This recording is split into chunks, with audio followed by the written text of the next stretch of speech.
धरती पर मजीठा नाग देवता मंदिर, बीबीपुर दुर्गा माता मंदिर की पावन धरती पर यहां मसौली में आज पहली बार कोई बड़ा नेता हमारे बीच में ऐसी जनसभा, विशाल जनसभा को संबोधित करने हमारे बीच में आया है और आपके भाई, आपके बेटे के लिए वोट मांगने आया है। तो हमारी माननीय प्रियंका गांधी जी आई हैं। आपका बहुत बहुत स्वागत है जैतपुर की पावन धरती पर। हमारे बीच में पूर्व सांसद और हमारे सबके चहेते नेता डॉक्टर पीएल पुनिया साहब मौजूद हैं। हमारे जिला अध्यक्ष मोहम्मद मोहसिन साहब हैं। हमारे बीच में राजेंद्र वर्मा जी, नगर अध्यक्ष दीपक सिंह जी, सरजू शर्मा जी, महबूब रहमान किदवई साहब, पुत्तूलाल वर्मा जी, महेंद्र पाल वर्मा जी, जलालुद्दीन गुड्डू जी, अखिलेश वर्मा जी, रामानुज यादव जी, केसी श्रीवास्तव जी, राम हरक भाई, शबनम वारिस जी, सिकंदर अब्बास भाई, राजवीर भाई, राजेंद्र प्रसाद जी, सोहेल चाचा, इरफान कुरैशी साहब, सिद्दीक पहलवान, कपिल देव वर्मा जी, वीरेंद्र वर्मा जी, विनोद चंद्राकर जी विधायक, हमारे बीच में राजकुमार पटेल जी, चित्रा वर्मा जी भी हमारे बीच में आ चुकी हैं जो दरियाबाद 270 विधानसभा से प्रत्याशी हैं। हमारे बीच में अफाक अली साहब भी मौजूद है। आपका भी बहुत बहुत धन्यवाद। देखिए आप सबका उत्साह देख करके ऐसा लग रहा है कि इस बार इस सीट पे जीत तय है। हमारे युवा भाई सबसे ज्यादा सब उत्साहित हैं आज। महिलाओं के बीच में भी बहुत उत्साह दिख रहा है आज। देखिए बस थोड़ा सा शांत हो जाइए। आज मैं आप सबके बीच में एक ऐसी महिला आई हैं, एक ऐसी हमारी नेता आई हैं जिन्होंने पूरे उत्तर प्रदेश में इतना संघर्ष किया है कि आज भारतीय जनता पार्टी, समाजवादी पार्टी के लोग थर थर कांपते हैं जहां पे आप चली जाती, जिस जिले में आप चली जाती। लोग डरते हैं कि हमारे जिले में अगर प्रियंका गांधी जी अगर आ गई तो माहौल वहां का पलट जाएगा। ऐसा क्यों हम लोग आपसे वोट मांग रहे हैं? क्यों लोग डर रहे हैं माननीय प्रियंका गांधी जी से? किस हक से आपसे हम लोग कांग्रेस पार्टी के लोग वोट मांगने आ रहे हैं? कोई ना कोई आधार होगा हमारा। दूसरे लोग जाति धर्म के नाम पे मांगते हैं, बिरादरी के नाम पे मांगते हैं। दूसरे लोग बड़े बड़े नेताओं के चेहरे के नाम पे मांगते हैं। लेकिन माननीय प्रियंका गांधी जी अपने काम के नाम पे, अपने संघर्ष के नाम पे और पूरे उत्तर प्रदेश में जो उन्होंने जितने लोगों की बात सुनी, उनकी मदद करी है, उसके नाम पे आपके बीच में वोट की गुहार लगाती। किस आधार पे हम आपसे वोट मांगते हैं? मैं आप सबसे पूछना चाहूंगा। कई लोग मुझसे ये कहते हैं कि भैया काम तो बहुत अच्छी कर रही है आपकी पार्टी, हर जगह जा रही है, किसानों के लिए संघर्ष कर रही है, लेकिन हम वोट नहीं देंगे। क्यों वोट नहीं दोगे आप? हम किस हक से मांग रहे हैं आपसे वोट? अगर लखीमपुर में नरसंहार होता है, किसान के परिवार को मारा जाता है, किसानों के परिवारों को मारा जाता है, तो उनकी लड़ाई लड़ने के लिए, उनके बीच में न्याय दिलाने के लिए हमारी प्रियंका गांधी जी वहां जाती हैं और कोई नहीं जाता है। दोस्तों, इस अधिकार से हम आपसे किसानों से वोट मांगते हैं। ललितपुर में जब खाद की लाइन में खड़े लोग मर जाते हैं, अपनी जान गंवा देते हैं, उनसे मिलने जाती है प्रियंका गांधी जी, सांत्वना देती है, उनके लिए संघर्ष करती है। इस अधिकार से हम किसानों के पास वोट मांगने जाते हैं। युवा हमारे भाइयों को पुलिस के लॉकअप में मार डाला जाता है, उनसे मिलने जाती है, उनके दुख दर्द में शामिल होती हैं। इस अधिकार से हम आपसे वोट मांगने जाते हैं। जब हाथरस की बेटी के साथ दुष्कर्म होता है, उसको मार डाला जाता है, शासन प्रशासन लग जाता है अपराधियों को बचाने में, सबूत मिटाने में, तो रोडों पे अगर किसी ने संघर्ष किया है, पुलिस से झड़प की है, धक्के खाए हैं, धूल खाई है, तो और कोई नहीं, हमारी प्रियंका गांधी जी, हमारी दीदी मौजूद।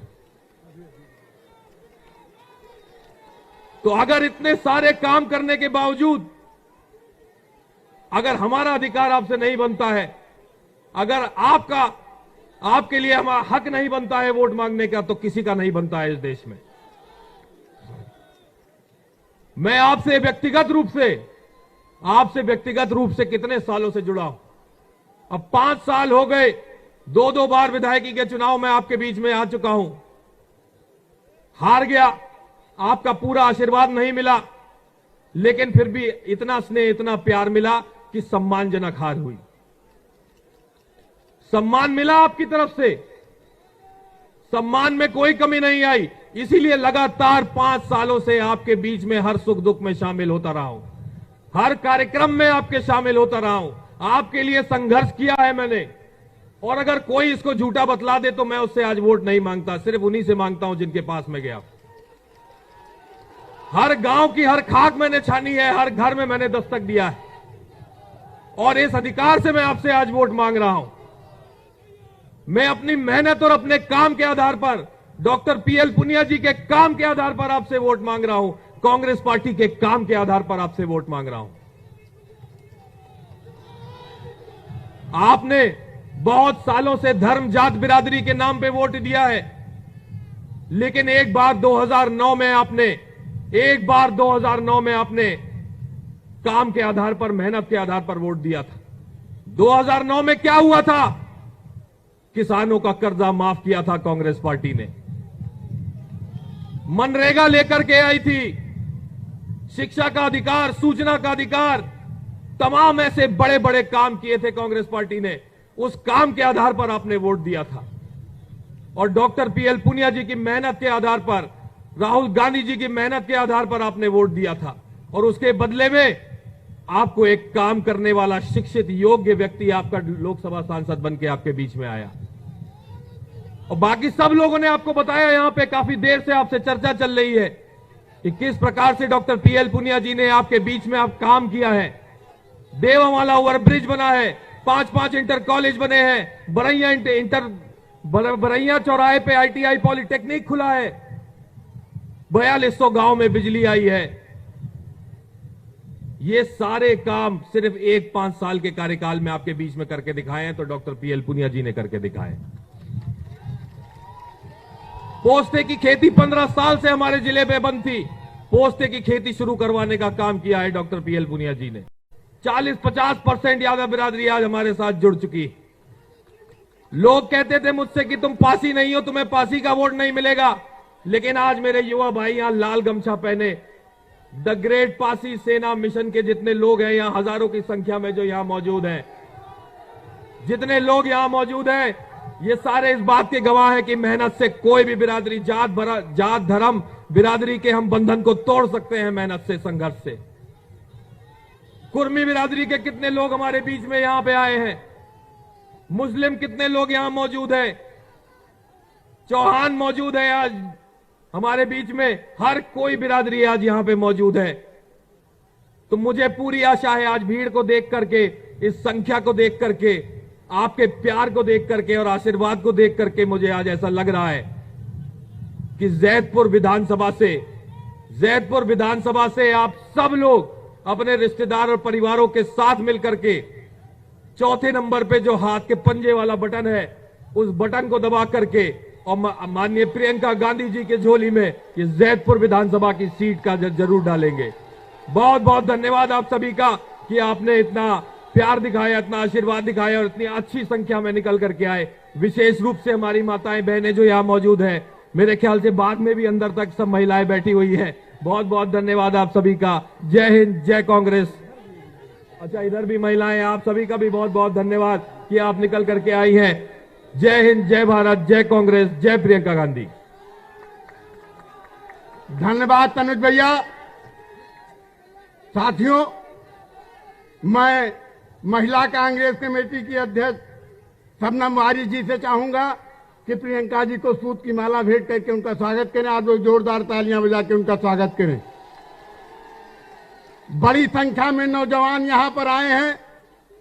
18 साल के वोटर को मतदाता बनाने का काम हमारे नेता राजीव गांधी जी ने किया था, और आज एक बार फिर प्रियंका जी ने साथियों, प्रियंका जी का बिगुल बजा तो जाग उठी तरुणाई है। प्रियंका जी का बिगुल बजा तो जाग उठी तरुणाई है। उठो जवानों तिलक लगाने क्रांति द्वार पर आई है। उठो जवानों तिलक लगाने क्रांति द्वार पर आई है। कौन चल रहा आज प्रदेश से भ्रष्टाचार मिटाने को, बर्बरता से लोहा लेने, सत्ता से टकराने को। फिर देखो ये सत्ता कितनी पागल है, बौराई है। प्रियंका जी का बिगुल बजा तो जाग उठी तरुणाई है। मैं आमंत्रित करता हूं कर्मयोगी सांसद डॉक्टर पीएल पुनिया जी को कि हमें और बाराबंकी की सरजमी पर प्रियंका जी का स्वागत करें। आप लोग जोरदार तालियां बजा के कर्मयोगी सांसद डॉक्टर पीएल पुनिया जी का स्वागत करें।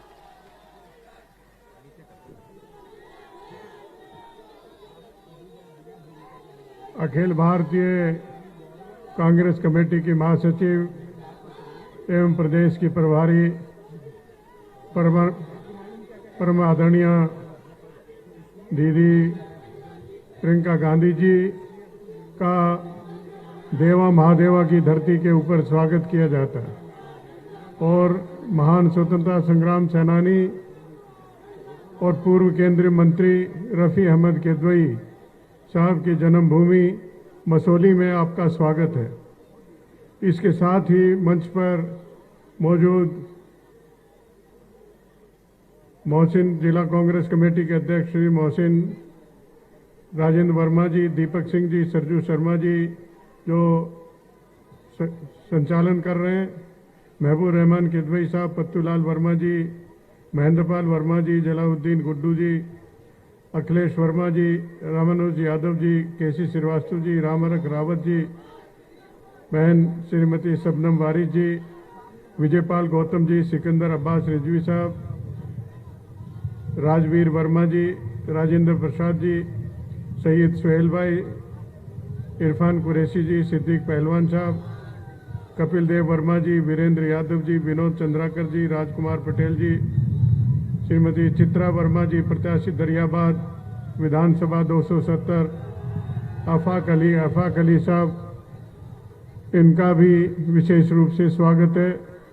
और इसके साथ न्याय पंचायत प्रभारी, बूथ अध्यक्ष और कार्यकर्ता जो इस जन सभा में मौजूद हैं, उनका भी विशेष रूप से स्वागत है।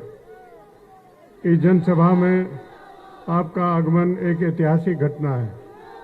मसौली में देश के प्रथम प्रधानमंत्री पंडित जवाहरलाल नेहरू जी का आगमन 25 अक्टूबर 1954 में हुआ था और लगभग 68 साल के बाद गांधी नेहरू परिवार के किसी सदस्य का आज मसौली में आगमन हुआ है। आपकी सक्रियता से कांग्रेस पार्टी को विशेष मजबूती मिली है। जहां जहां भी दलित, आदिवासी, महिला, वंचित वर्ग के पर अत्याचार व उत्पीड़न की घटना होती है तो सबसे पहले वहां पर पहुंचने का काम किया जाता है। चाहे सोनभद्र का मामला हो, चाहे हाथरस का मामला हो या उन्नाव के मामले हों, ये पाएगा कि सरकार न्याय देने के बजाय अपराधियों को ही संरक्षण दे रही है और उल्टा पीड़ित पक्ष को बदनाम कर दोषी ठहराने का काम कर रही है। लेकिन आपकी दमदार उपस्थिति एवं सक्रियता के कारण पीड़ित परिवारों को न्याय मिला और भाजपा सरकार का असली चेहरा सामने आ सका। पिछले 33 साल से प्रदेश में कांग्रेस पार्टी की सरकार नहीं है। बारी बारी से Samajwadi party, Bahujan Samaj party, Bharatiya Janata party की सरकार रही है और सभी ने जनता को विशेष रूप से लूटा है। प्रदेश और केंद्र में भाजपा की सरकारें हैं, लोग बेहद नाराज हैं। विकास के नाम की कोई चीज नहीं है, महंगाई चरम सीमा पर है, बेरोजगारी से लोग त्रस्त हैं, लॉ एंड ऑर्डर पूरी तरह से जीरो है। और समाजवादी पार्टी का तो आप लोग अच्छी तरह से जानते ही हैं, जब भी वो आती है तो गुंडागर्दी उसके साथ में चरम सीमा पर पहुंच जाती है, भाई भतीजा संवाद होने लगता है। और भारतीय बहुजन समाज पार्टी तो आजकल कहीं दिखाई देती नहीं। जैतपुर में कांग्रेस पार्टी और तनुज पुनिया नंबर 1 पर है। बराबर मेहनत करने की अभी भी आवश्यकता है, 3-4 दिन की काम है। लगातार ये भी बताने की जरूरत है, योग्य, समझदार, मिलनसार और पढ़े लिखे कैंडिडेट को चुने जो आपके काम आ सके। तनुज पुनिया ही एकमात्र विकल्प है। आप लोगों से निवेदन है कि आज बदलाव की जरूरत है। भाजपा को उखाड़ फेंकने की जरूरत है। कांग्रेस के साथ सबको एकजुट होने की जरूरत है। जैतपुर में तनुज पुनिया की जरूरत है। और इसी के साथ बात समाप्त करता हूं। जय हिंद, जय कांग्रेस। बहुत बहुत धन्यवाद सांसद जी। अब इसके बाद हम सीधे प्रियंका दीदी को आमंत्रित करते हैं कि आवें और आपके बीच में अपनी बात कहें। आप लोग जोरदार तालियां बजा के प्रियंका दीदी का स्वागत करें।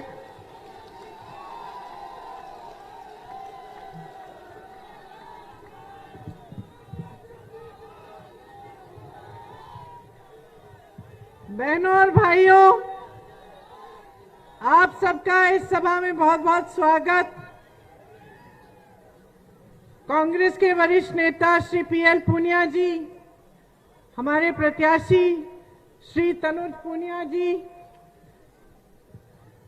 श्रीमती चित्रा वर्मा जी, मोहम्मद मोहसिन जी, महेंद्र पाल वर्मा जी, श्री पुट्टूलाल वर्मा जी, श्री जलालुद्दीन जी, श्री अखिलेश वर्मा जी, पार्टी के सभी पदाधिकारी और नेतागण जो मंच पे उपस्थित हैं और जो आपके साथ यहाँ मौजूद हैं, सबको बहुत बहुत स्वागत। मेरी बहनों, आपको बहुत बहुत स्वागत। भाइयों, आपको भी बहुत बहुत स्वागत। आज देवा महादेवा की जमीन पर खड़े होकर बहुत गर्व हो रहा है। यहाँ से आजादी की लड़ाई श्री रफी अहमद किदवाई जी ने भी लड़ी। इस धरती को मेरा नमन। देखिए, चुनाव आ गया है। अब ये आपकी एक महान धरती है, एक महान प्रदेश है।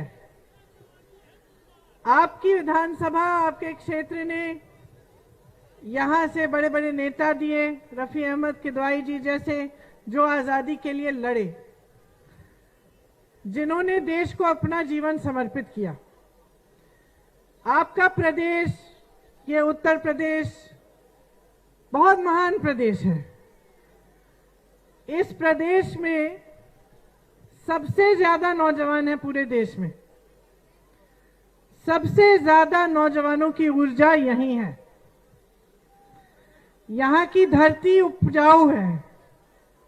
यहाँ पे खेती अच्छी तरह से हो सकती है।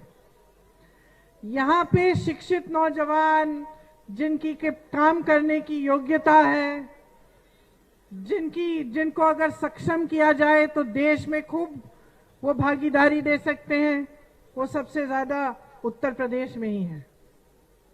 यहाँ की संस्कृति मजबूत है। हमेशा यहाँ की संस्कृति ने, यहाँ की राजनीति ने देश को दिशा दिखाई। काबिलियत बहुत है। तो आज उत्तर प्रदेश में तमाम विधानसभा क्षेत्रों में ये परिस्थितियां क्यों हैं कि जनता गरीब से और भी गरीब हो रही है। इस बात को समझने के लिए थोड़ा ध्यान से मेरी बातों को सुनिए। मेरी बहनें बैठी हैं, काफी समय से इंतजार कर रही हैं। आपकी सबसे बड़ी समस्या आज क्या है बताओ? महंगाई। महंगाई है। कड़वा तेल आपको कितने का मिलता है? 200 रुपए का। पेट्रोल डीजल की क्या दाम है आज? आपको एक गैस सिलेंडर मुफ्त मिला? चलिए, आपको मिला ही नहीं। अगर आप खरीदने जाएंगे तो कितने का मिलेगा? भर सकते हैं, खरीद सकते हैं। आज दुकानों में जाए तो कुछ भी खरीदने के लिए आपको संघर्ष करना पड़ता है। सही बात है। आप खेती में मेहनत कर रही हैं। कल रात को मैं अमेठी में थी। मैं एक गांव में चली गई। सलोन जिले में, सलोन विधानसभा में एक गांव है।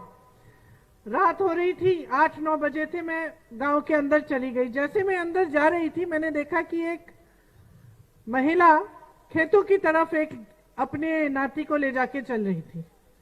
तो मैंने कहा कहाँ जा रही हो? कहा खेतों में जा रही हूं। मैंने कहा इस समय? कहा हाँ, छुट्टा जानवर है दीदी, चौकीदारी करने जा रहे हैं हम। सही? आप इतने नौजवान खड़े हैं, पिछले 5 सालों में किसको रोजगार मिला है सरकार से? कोई हाथ उठाए। नहीं मिला? एक तो होगा, कोई एक तो होगा। नहीं है तो देखिए ये स्थिति है। महंगाई हद से ज्यादा बढ़ गई है, बेरोजगारी बढ़ गई है, महिलाओं पर रोज रोज अत्याचार हो रहे हैं, छुट्टा जानवर आपके खेत खाया जा रहा है। किसानों की क्या समस्याएं हैं? किसान भाई खूब सारे होंगे यहां। आपको अपने उपज का दाम नहीं मिल रहा, खाद नहीं मिलती, तमाम समस्याओं से जूझ रहे हैं आप। पेट्रोल डीजल के दाम से सबसे ज्यादा मुसीबत किसको होती है? किसानों को होती है। ये पूरे बाजार का इलाका है, इसमें छोटे दुकानदार, छोटे व्यापारी होंगे। इनके साथ क्या हुआ? पहले नोटबंदी हुई, फिर जीएसटी लगाई गई, फिर कोरोना आया, लॉकडाउन आया, तमाम बिजनेस, छोटे कारोबार बंद होने के कगार पे हो गए। कोई राहत मिली सरकार से?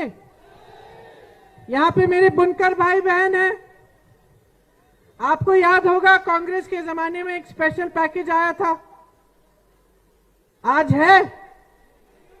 आपके लिए सरकार ने कोई पैकेज बनाया? नहीं बनाया।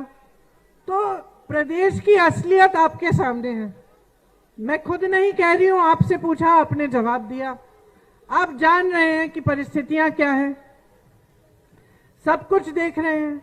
सुबह मेरी बहनें उठती हैं, खेतों में काम करती हैं, घर आती हैं, खाना पकाती हैं, बच्चों का देखभाल करती हैं, जानवरों का देखभाल करती हैं, घर की सफाई करती हैं, फिर खेतों में सुबह सुबह जाना पड़ता है छुट्टे जानवर से रखवाली करने के लिए। कितनी मेहनत करेंगी? क्या कोई राहत, कोई समर्थन नहीं मिलेगा सरकार से? मेरे नौजवान यहाँ भाई खड़े हैं, आप भर्ती की परीक्षाएं देते हैं, परीक्षा रद्द हो जाती है, पेपर लीक हो जाता है, कट ऑफ चेंज हो जाता है परीक्षा के बाद, 3-3, 4-4 साल आप नियुक्ति के लिए इंतजार करते हैं। वहां पता चला कि 12 लाख सरकारी पद खाली पड़े हैं 5 साल से। कोई आपकी सुनवाई कर रहा है? नहीं कर रहा है। तो कोई सुनवाई नहीं है, परेशानियों और मुसीबतों से जिंदगी भरी हुई है। तो राजनीति का मकसद क्या होता है? ये जो नेता सब बैठे हैं मंच पे आपके सामने, इनको नेता क्यों बनाया जाता है? राजनीतिक दल का सबसे बड़ा धर्म, राजनीति में जो नेता होता है उसका सबसे बड़ा धर्म क्या होता है? आपकी सेवा करना। यही होता है लोकतंत्र। लोकतंत्र क्या है कि सत्ता आपके हाथों में होनी चाहिए, और यहां जो सत्ता में आता है वो आपको दबाता है। आपके भ्रष्टाचार का सामना आप करते हैं, महंगाई का सामना आप करते हैं, बेरोजगारी का सामना आप कर रहे हैं, किसान अपनी समस्या का सामना खुद कर रहा है, बुनकर अपनी समस्या का सामना खुद कर रहा है, श्रमिक अपनी समस्या का सामना खुद कर रहा है। कोई मदद नहीं कर रहा है, कोई सहायता नहीं है, उल्टा जब आप आवाज उठाते हैं तो आपको दबाया जाता है, दमन किया जाता है। तो ये लोकतंत्र भी नहीं है। तो कैसी राजनीति चल रही है प्रदेश में? मैं आपको समझाती हूं, जरा ध्यान से सुनिए। जितने भी राजनीतिक दल आज उत्तर प्रदेश में आपके सामने हैं, चाहे वो बसपा हो, चाहे समाजवादी पार्टी हो, चाहे भाजपा हो, कांग्रेस के अलावा जितने भी राजनीतिक दल हैं वो आपसे वोट धर्म के आधार पर और जाति के आधार पर मांगेंगे। ठीक है? क्यों? इसकी 2 वजह हैं। सबसे पहली वजह यह है कि उन्होंने काम नहीं किया। जब आपकी समस्याएं होती हैं तो ना सरकार उनको सुलझाने का काम करती है, और ना बसपा के नेता, समाजवादी के नेता आपके पास आते हैं, आपकी सुनवाई करते हैं। महिलाओं पर अत्याचार हुआ, उन्नाव में हुआ, शाहजहांपुर में हुआ, हाथरस में हुआ। क्या अखिलेश यादव जी बाहर आए? क्या गए वहां पे? संघर्ष किया, आंदोलन किया कि न्याय मिलना चाहिए? नहीं। आपने परीक्षाएं दी नौजवानों ने, आपने जब आंदोलन किया इलाहाबाद में और अन्य शहरों में, आपको मारा पीटा गया, तमाम धाराएं आपके खिलाफ लगाई गई, करियर बर्बाद हो गए बहुत बच्चों के। क्या समाजवादी दल के नेता या बसपा के नेता अपने घर से बाहर आए? कोरोना हुआ, लॉकडाउन में तमाम जो प्रवासी श्रमिक थे, मजदूर थे, जो दिल्ली गए हुए थे काम करने के लिए, जो नौकरियां वहां करते हैं, उनको भाजपा की सरकार ने भगवान भरोसे छोड़ दिया। क्या समाजवादी दलों के नेताओं ने, क्या उनके कार्यकर्ताओं ने, उनके पदाधिकारियों ने आपकी मदद की? नहीं की। कांग्रेस पार्टी ने वापस आने का इंतजाम किया, यहां तक कि आज प्रधानमंत्री नरेंद्र मोदी जी कह रहे हैं कि कांग्रेस पार्टी ने मदद करके पाप किया। वो कह रहे हैं हमने मदद की, आपको घर पहुंचाया, जहां जहां आप पैदल आ रहे थे वहां लंगर लगाए, कोरोना आया, दवाइयां बंटवाई, ऑक्सीजन का इंतजाम कराने की पूरी कोशिश की, लेकिन समाजवादी दल, बसपा के नेता दिखे ही नहीं। उनके पदाधिकारी, उनके कार्यकर्ता सब घर में दुबके हुए थे। सीए एनआरसी में क्या हुआ? दुबके रहे अपने घर में, बाहर नहीं आए। कांग्रेस पार्टी ने आपके लिए 3 सालों से संघर्ष किया। अब ये पार्टियां क्यों नहीं कर रही हैं? ये विपक्ष की पार्टियां क्यों नहीं कर रही हैं? क्योंकि आपके हित में काम नहीं करना चाहती। वो जानती हैं कि चुनाव के समय जब धर्म और जाति के आधार पर वोट मांगेंगी, आप दे दोगे आंख मूंद कर। आपने बुरी आदत डाल दी। भाजपा भी वही चीज जानती है। भाजपा की सरकार है, आज कुछ भी कर सकती थी। 5 सालों से सरकार है, 12 लाख रोजगार के पद खाली रखे हैं। आज कह रहे हैं कि हमने 4 लाख पद के एप्लीकेशन खुलवाए और रोजगार देंगे। भाई 5 साल से क्यों नहीं किया? आज हवाई अड्डों के शिलान्यास हो रहे हैं, 5 सालों से क्यों नहीं किए? अब तक तो हवाई अड्डे तैयार हो जाते। आज कह रहे हैं कि महंगाई कम करेंगे, महंगाई बढ़ती चली जा रही है। अचानक महिलाएं याद आ गई इनको, कह रहे हैं कि महिलाओं के लिए हम सारी योजनाएं बनाएंगे, महिलाओं को हम पैसे भेजेंगे खाते में, महिलाओं के लिए हम मुफ्त ये देंगे, मुफ्त वो देंगे। आज क्योंकि चुनाव आया है, 5 सालों से सरकार थी, भैया कहां थे आप? क्या किया आपने? कुछ नहीं किया। तो जब कुछ किया ही नहीं है और ना कुछ करने का इरादा है, तब स्पष्ट है कि आप आकर धर्म की बात करोगे, जाति की बात करोगे, लोगों के जज्बातों को उभारोगे और उस समय वोट ले लोगे उनसे चुनाव के समय। अब ये बहुत बुरी आदत हो गई है, सालों से चल रही है उत्तर प्रदेश में। पहले आपने जाति के आधार पर बसपा को जिताया था, फिर आपने जाति और धर्म के आधार पर समाजवादी को जिताया, फिर आपने भाजपा को जिताया धर्म के आधार पर। आपको क्या मिला? क्या मिला मैं जानना चाहती हूं। रोजगार मिले, महंगाई कम हुई, किसानों को कोई सुविधा मिली, कोरोना आया, सेहत की सुविधाएं मिली। आप मेहनत से अपने बच्चों को पढ़ाते लिखाते हो, किस लिए? किस लिए? कुछ लोग कहते हैं कि भाजपा ने एक बुरा राशन दिलवा दिया, भाजपा ने खाते खुलवा दिए, उसमें थोड़े बहुत पैसे भिजवा दिए। वाह वाह वाह वाह, 5 सालों में इतना काम कर लिया कि एक बोरे राशन पर आपने पूरे पब्लिक को निर्भर बना दिया। आपने गरीब रखा है लोगों को जानबूझ के। आपको रोजगार इसलिए नहीं मिल रहे हैं कि रोजगार नहीं है, आपको रोजगार इसलिए नहीं मिल रहे हैं क्योंकि आप बेरोजगार रहोगे। आप नौजवान हो, आप में ऊर्जा है, आप में गुस्सा चढ़ेगा, आप में आत्मविश्वास नहीं होगा, इसलिए आपको फुसलाना आसान हो जाएगा। इसीलिए जब आपके सामने धर्म की बात होगी और जाति की बात होगी तो आपके जो जज्बात है उनके आधार पर आप वोट दे दोगे। आप पढ़ोगे, लिखोगे, सशक्त बनोगे, कमाओगे, घर पे अपनी कमाई लाओगे, माँ बाप का देखभाल करोगे, परिवार का देखभाल करोगे, तो कौन आपको फुसलाएगा जी? आप उनसे पूछोगे विकास कहाँ है, क्या किया है तुमने हमारे लिए? वो जानते हैं, अच्छी तरह से जानते हैं।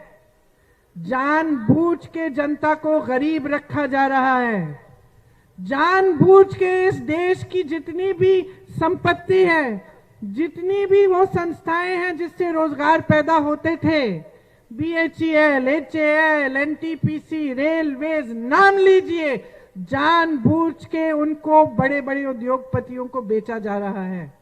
आज 2 ऐसे बड़े उद्योगपति हैं जो पूरी मीडिया को चलाते हैं, जो पूरी सरकार को चलाते हैं, जिनके पैसों से सरकार चल रही है और पूरी देश की संपत्ति उनको बेची जा रही है।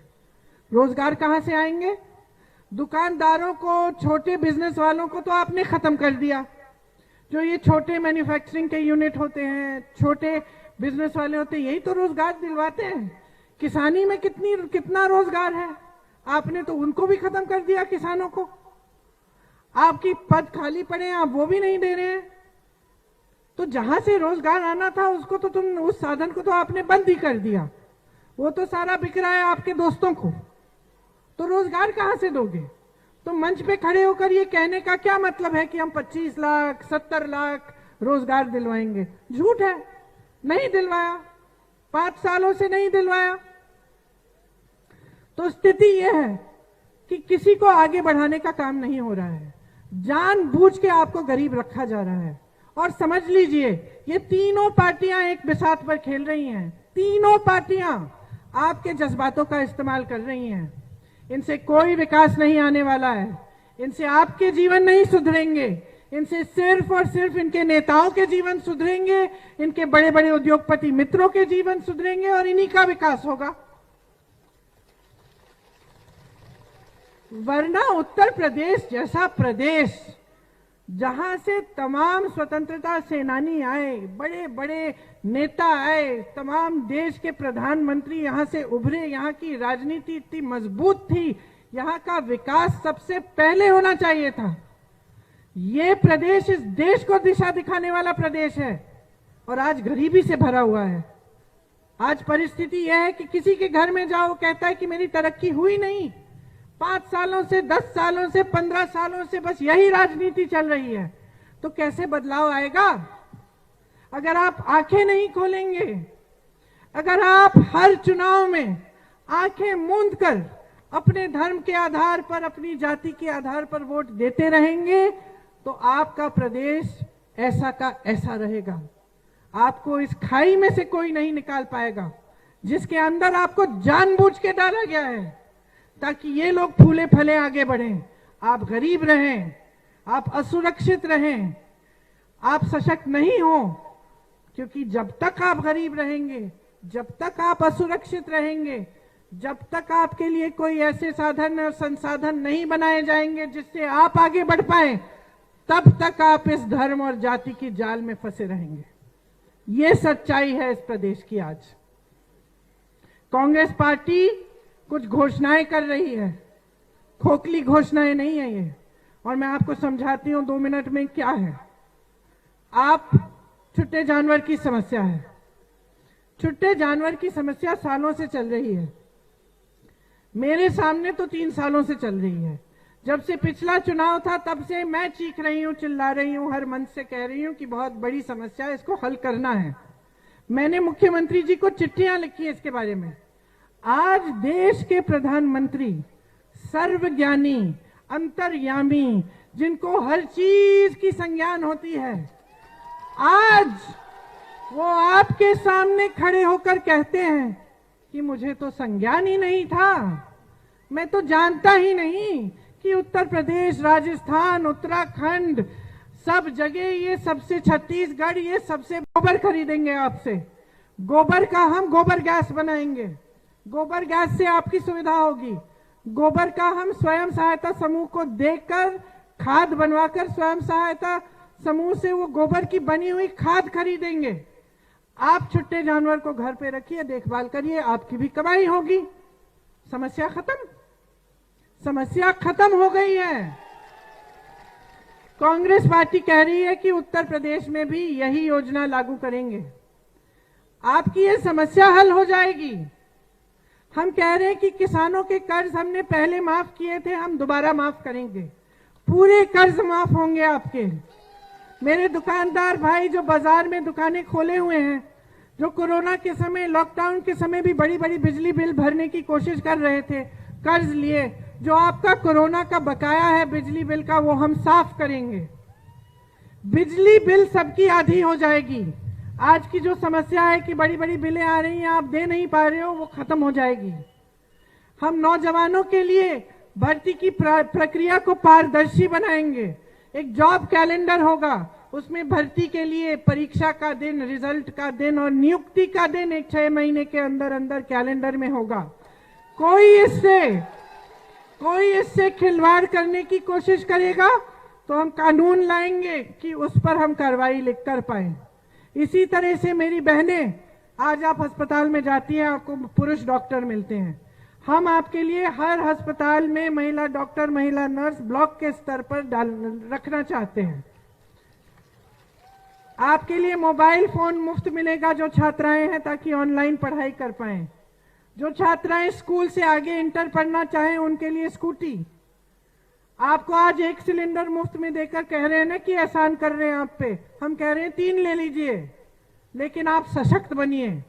40% रोजगार, सरकारी रोजगार महिलाओं के लिए हम देंगे।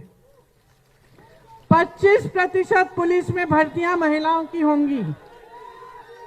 महिलाओं की सुरक्षा के लिए अगर आप पर अत्याचार होगा और 10 दिन के अंदर अंदर FIR दर्ज नहीं होगा अपराधी के खिलाफ, तो जो अधिकारी उसको रोक रहा है उसका सस्पेंशन का कानून लाएंगे।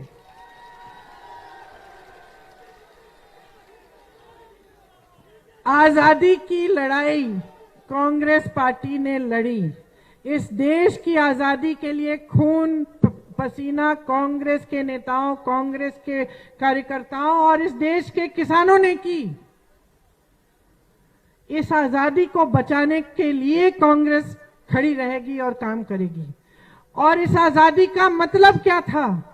इस आजादी का मतलब था कि इस देश का एक एक निवासी, इस देश की एक एक महिला, इस देश का एक एक नौजवान, इस देश का एक एक किसान सशक्त बने और अपने पैरों पे खड़ा हो। यही होती है आजादी। जब तक आप सशक्त नहीं होगे तब तक आप आजाद नहीं होगे। और बाकी सारी पार्टियां आपकी आजादी नहीं चाहते, वो आपकी गुलामी चाहते हैं। और आपकी गुलामी धर्म और जाति के आधार पर चाहते हैं। वो चाहते हैं कि आप गुलाम रहें ताकि वो आपके जज्बातों का इस्तेमाल करके अपनी सरकार बना पाए और आपकी सत्ता आपके हाथों से छीन पाए। सतर्क हो जाइए, जागरूक हो जाइए। आप एक ऐसी पार्टी को चुनिए जो आपके लिए समर्पित हो, जो आपके विकास का काम करे। बुनकरों के लिए पिछले सरकारों में एक पैकेज होता था, हम कह रहे हैं कि आपके लिए स्पेशल पैकेज लाएंगे और बिजली की फ्लैट रेट होगी। हम सबके लिए सिर्फ विकास चाह रहे हैं। हम चाह रहे हैं कि आप सशक्त बनो, क्योंकि हमारी पार्टी आजादी के लिए लड़ी। हम चाहते हैं कि आप आजाद हो इस तरह की राजनीति से, जो आपके जज्बातों का इस्तेमाल करे, धर्म का इस्तेमाल करे। नेता का धर्म एक है, सेवा। मुसलमान धर्म में वो लिखा है, हिंदू धर्म में है, बौद्ध धर्म में है, सिख धर्म में है, ईसाई धर्म में है। किसी भी धर्म को देख लो, सब धर्म कहेंगे नेता का सबसे बड़ा धर्म है जनता की सेवा करना। जो नेता धर्म का इस्तेमाल करता है अपनी सत्ता के लिए, अपनी महत्वाकांक्षाओं के लिए, वो पाप करता है, वो धार्मिक नहीं होता है। उसे पहचानिए, पहचानिए अच्छी तरह से। और इस चुनाव में अपने भविष्य के लिए, अपने उन बच्चों के लिए जिनके लिए आप दिन रात मेहनत करते हो, उनके भविष्य के लिए आप एक सरकार ऐसी चुनो जो दिन रात आपके लिए काम करे। आपको पीड़ा हो, आपके पास आए उसके नेता। आपको दुख हो, उस दुख को सुलझाने की कोशिश करें। आपकी समस्या हो, उस समस्या को सुलझाने की योजना बनाएं। आपके क्षेत्र में विकास नहीं है, आपका विकास करने का पूरा प्रयास करें। यही है सही राजनीति। और मैं आपसे आग्रह करने आई हूं कि इस सही राजनीति, इस सच्चाई पर आधारित राजनीति, इस नई राजनीति को आप समर्थन दें और आप अपने विधानसभा से शुरू करें। आपके पास एक नौजवान प्रत्याशी हैं, आपके लिए समर्पित हैं। इनको आगे बढ़ाकर अपने भविष्य को मजबूत बनाइए। आप सबको बहुत बहुत धन्यवाद। खूब ध्यान से मेरी बातें सुने। बहनों, ये बातें याद रखना, जब वोट डालने जाओगे इन बातों को याद रखना। किसी की बातों में गुमराह नहीं होना है, अपने भविष्य के लिए वोट डालना है। बहुत बहुत धन्यवाद। जय हिंद। धन्यवाद प्रियंका दीदी। अब मैं जिला कांग्रेस कमेटी के अध्यक्ष से चाहूंगा कि हमें मोहम्मद मोहसिन साहब धन्यवाद ज्ञापित करें। मोहम्मद मोहसिन साहब। बहुत बहुत धन्यवाद। आज देवा महादेवा की इस पावन धरती पर, रफी अहमद किदवाई साहब की सरजमी पर मैं अपनी दीदी, अपनी नेता, जिनको भी आप सुन रहे थे, आदरणीय प्रियंका गांधी जी का बहुत आभार जताता हूं कि वो इस चुनावी सभा में आई और आप सब ने बहुत गौर से उनको सुना। आप सबका शुक्रिया। पिछले 1 घंटे से मैं बोल रहा था, अदा कर चुका हूं। अब अगर आप लोगों की तरफ से एक वादा मैं कर लूं दीदी से, तो वादा आप पूरा करोगे? तो दीदी, वादा वो ये है कि जादू अब नहीं किसी के चलने वाले, जादू अब नहीं किसी के चलने वाले, हम हवाओं के रुख को बदलने वाले हैं। इंसाफ, सच और अमन के परचम में है बहन, हम तेरे साथ चलने वाले हैं। बहुत बहुत शुक्रिया। जय हिंद, जय भारत, जय कांग्रेस।